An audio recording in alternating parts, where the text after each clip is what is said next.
Now, last week, I talked about virtual meetings and how to host them.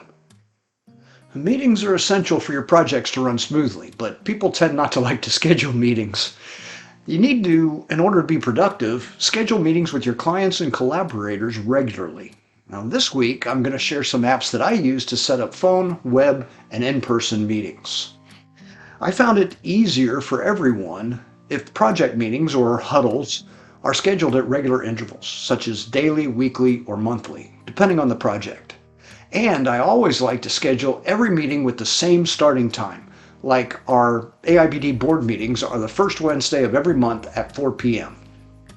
But running a business requires meeting with more than just existing clients and collaborators. There's vendors, material suppliers, potential collaborators, and those potential clients too. You're good at what you do, and everyone wants to work with you, but there's only so many hours in a day. Here's how to communicate that to everyone. I use calendly.com to schedule phone calls and meetings professionally and efficiently, eliminating the hassle of back and forth emails so that I can focus on my work, my family, and my hobbies. But regardless of the app, you'll want to find one that syncs with your Outlook calendar, your Google Calendar, your Apple Calendar, both individually and simultaneously.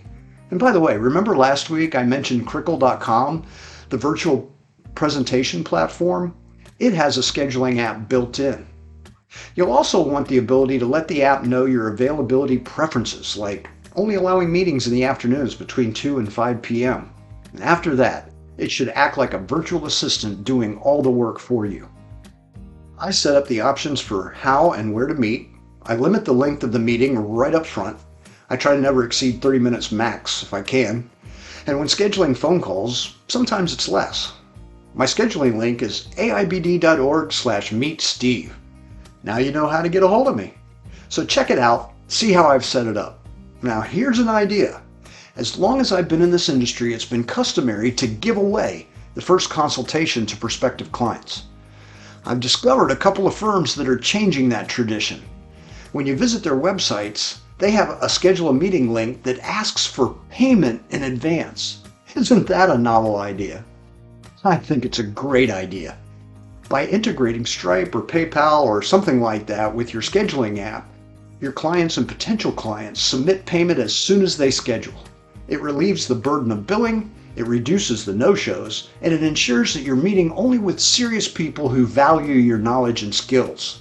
And if you don't feel right charging them for a meeting once you've enlisted them as clients, choose an app that allows multiple meeting types. Then, the public scheduling link goes to everyone, and a private link goes just to the existing clients, which bypasses PayPal. Oh, and there's one other thing that goes wrong with scheduling meetings.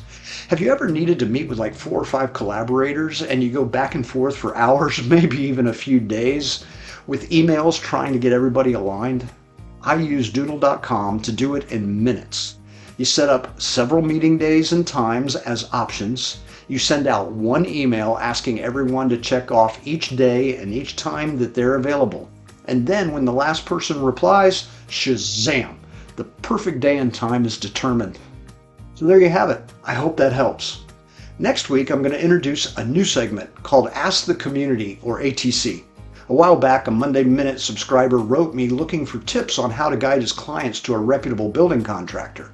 I asked you, the community, and I got almost 36 replies.